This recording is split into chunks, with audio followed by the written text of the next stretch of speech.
This is Katie Porker, whatever her name is. She the dumbest. Get another haircut. Like, you look stupid. Your haircut make you say everything we need to know about you.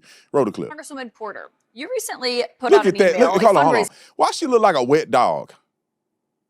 She look like a wet dog with makeup on. And I'm not trying to talk about her looks, but a lot of times, and me and my wife talk about this all the time, you can tell who a person is by the way they look.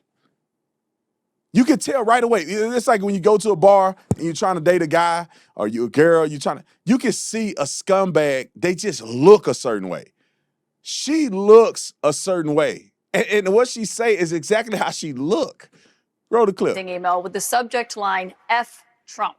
And you're not censoring it like I am right now. And you went on to say, quote, "That's right, F Trump. Together, we're going to kick Trump's ass in November."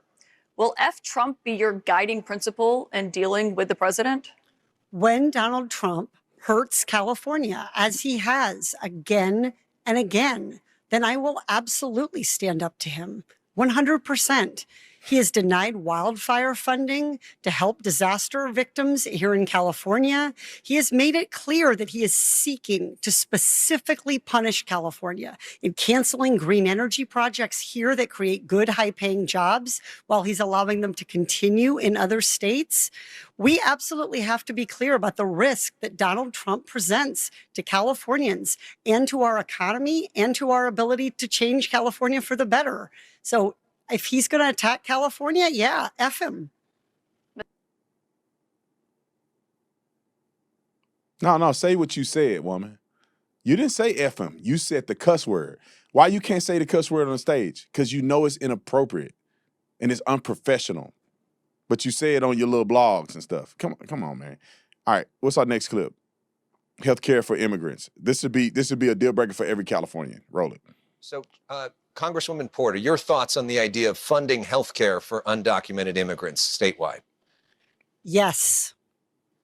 Yes, and that's, by the way, what I think Californians deserve as answers to these questions, Alex. And for critics who say that we can't afford it, what do you say to that? We can't afford to have people who are sick, who are making the rest of us sick. When anyone doesn't have care, when anyone doesn't have care, the rest of us are at risk. When people don't get vaccinations, when they don't go to the doctor, they wind up in the emergency room. They cause longer lines for the rest of us. They make our healthcare system, they push it to the brink. And that was exactly where we were when we expanded healthcare and health coverage to make sure that everyone can be healthy. They shouldn't even be there. This fool is like, this is the California debate, y'all. The governor, the person who's running the biggest economy in the entire country. And you got somebody saying, well, when they're too sick, it causes a burden on society. Well, why? They shouldn't be here. They're undocumented. They came here illegally. What are we saying, bro? Like, what? I want to quit the show. These people are so stupid. All right, finish the clip.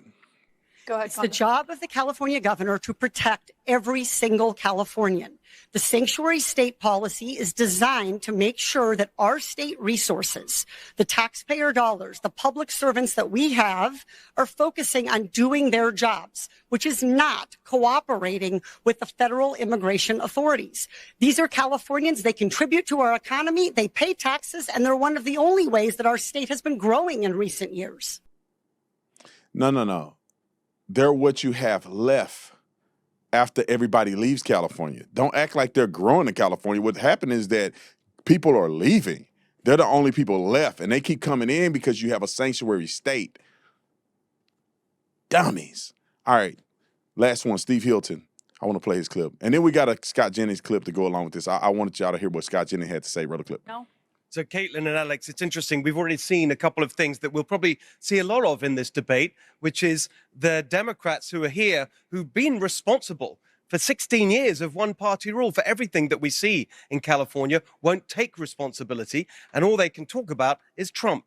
Look, I was asked how I'm preparing for this debate the other day, and my answer was the meetings, the thousands of people that have come to our events the last year in California. I've traveled to every part of the state.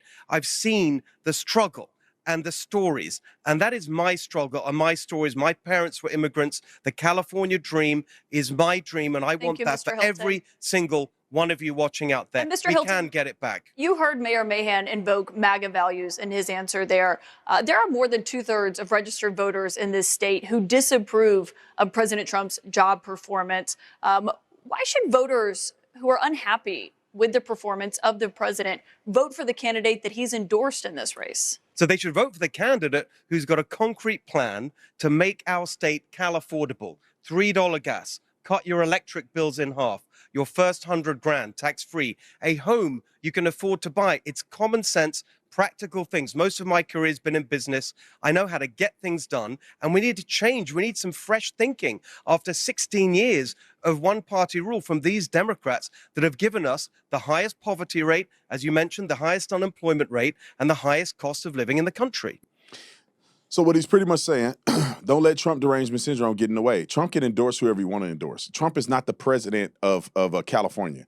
Trump is the president of the United States of America. California has their own issues. Donald Trump is not on the board anywhere in California. Donald Trump is not balancing the budget in California finances. Donald Trump has very minimum to do with how they tax gas.